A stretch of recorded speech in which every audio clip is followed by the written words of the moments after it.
माल होता मुलगा. इथे पोपूला मुलगी मिळत नाहीये आणि तो बोलतोय पोपू मला एक मुलगी शोधून दे.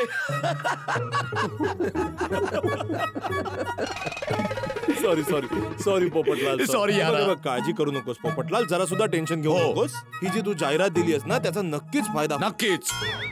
अहो काय फायदा होणार आहे मेहता साहेब? इतके दिवस झाले जाहिरात देऊन एक स्थळ सुद्धा नाही आलं. वेळ आणि पैसा दोन्ही वाया गेले. यापेक्षा तर मी जाहिरात दिलीच नसती ना. ऐका ऐका ऐका, आज दुपारी पोपट भाऊसाठी एक स्थळ आलं होतं. मुलीचे बाबाच घेऊन आले होते. खरंच? काय बोलतोयस तू? काय आज माझ्यासाठी एक स्थळ आलं होतं? अरे वा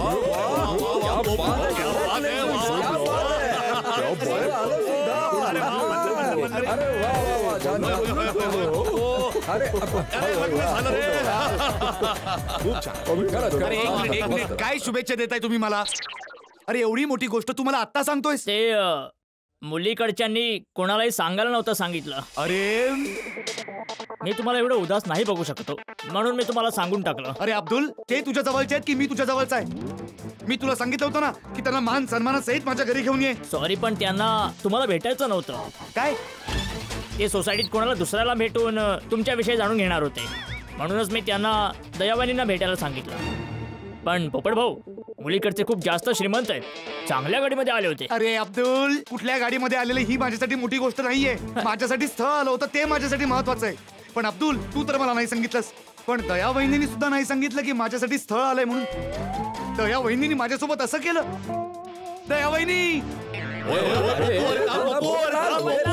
होय हा तर आता थांबणारच नाही. अरे भाऊ हा तर आज जाऊन दया भाभींचं डोकं भिजलं. आता आपल्याला त्याला सांभाळावं लागेल. चला चला जाऊया, चला, चला. होय, पप्पू. आम्ही क्लब हाऊस मध्ये जातोय कॅरम खेळायला. चला चला फ्रेंड्स, चला चला चला चला. दया वहिनी, दया वहिनी, दया वहिनी, असं का केलं दया वहिनी तुम्ही माझ्यासोबत? पोपट भाऊ काय झालं? तुम्ही जरा शांत व्हा. अहो कसा काय शांत होऊ मी? तुमच्याकडून ही अपेक्षा नव्हती. तुम्ही माझ्यासोबत असं केलं. असं काय झालं पोपट भाऊ? असं मी काय केलं? दया वहिनी, आज माझ्या लग्नाची बोलणी करायला मुलीकडचे तुमच्या घरी आले होते. दया वहिनी, तुम्ही माझ्यासाठी माझ्या सख्या बहिणीपेक्षा मोठ्या आहात. माझ्यासाठी तुम्ही सर्वस्व आहात. माझ्या आयुष्यात गोकुळधामचं आणि त्यात खास करून तुमचं स्थान सगळ्यात वरचं आहे. आणि तुम्ही इतकी मोठी गोष्ट मला नाही सांगितली. पोपट भाऊ मला काय सांगायचं अहो ऐकू? काय ऐकू मी दया वहिनी? इथे माझं अख्खं आयुष्य हल्लंय. इथे मी रोज लग्न करतोय, रोज इतक्या वेगवेगळ्या पेपरमध्ये जाहिरात देतोय आणि आज तीच जाहिरात बघून कोणीतरी मला बघायला आलं आणि तुम्ही माझ्या लग्नाची गोष्टच मला नाही सांगितली. पोपट शांत हो, आधी सुनबाईचं म्हणणं तर ऐकून घे. हो बरोबर आहे पोपटलाल. अरे ऐकून तरी घे. पोपट भाऊ, तुम्ही माझ्यासाठी सुंदर वीरासारखेच आहात. अहो मग मुलीकडचे आले ही गोष्ट मला का नाही सांगितली? पोपट भाऊ, मुलीकडच्यांची इच्छा होती की जोपर्यंत ही गोष्ट ठरण्यात इतपत पुढे नाही जात तोपर्यंत ही गोष्ट तुम्हाला किंवा इतर कोणालाही सांगू नये. अच्छा, हो हो हो असं झालंय. तर कळलं पोपटलाल, प्रत्येक गोष्टी मागे काहीतरी कारण असतं. तू उगाचच भडकत सुटतो. अगदी बरोबर आहे पोपटलाल. हा पोपट भाऊ, ही गोष्ट तुमच्याकडून लपवणं मला आवडत नव्हतं. पण काय करू, मी लाचार होते. पोपट भाऊ त्यांनी हात जोडून विनंती केली होती की आम्ही त्यांचा विश्वास न तोडावा. मग आम्ही त्यांचा विश्वास कसा काय तोडू शकतो? आणि माझ्या विश्वासाचं काय? मी इतक्या वर्षांपासून माझ्या लग्नासाठी तुम्हा सगळ्यांवर विश्वास ठेवलाय, त्याचं काय? ए डब्या, मी काय सांगतो ते ऐक. कोणतेही आई वडील जोपर्यंत आपल्या मुलीचं लग्न एखाद्या मुलाबरोबर पूर्णपणे नक्की करत नाहीत तोपर्यंत सगळ्या गोष्टी सर्वांना नाही सांगत. समजलं? हा पोपट भाऊ. हो पोपट भाऊ, समजून घेण्याचा प्रयत्न करा. जर त्यांच्या जागी मी असतो तर मी पण हेच केलं असतं. ढोल बडवत सगळ्यांना सांगायला थोडाच गेलो असतो. बरोबर आहे, अगदी बरोबर आहे. अरे भाऊ, असंच असतं. जरा समजून घे तू. पोपट भाऊ, सॉरी. हे देवा, माझ्याकडून खूप मोठी चूक झाली.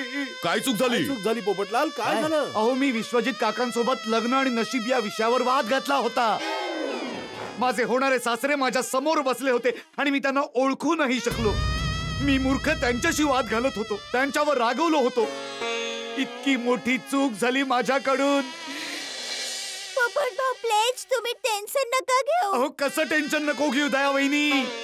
आता ते माझ्याबद्दल काय विचार करत असतील कुणास ठाऊक. लग्न ठरायच्या आधीच मोडलं. द्या वहिनी, तुम्ही मला थांबवलं का नाही? ए डब्या, कसं काय थांबवणार तुला? ते विश्वजितची समोरच तर बसले होते. पण मला एक गोष्ट सांग पोपट, तुला ही गोष्ट कशी समजली? नाही रे, नाही, आम्ही नाही बोललो काहीच.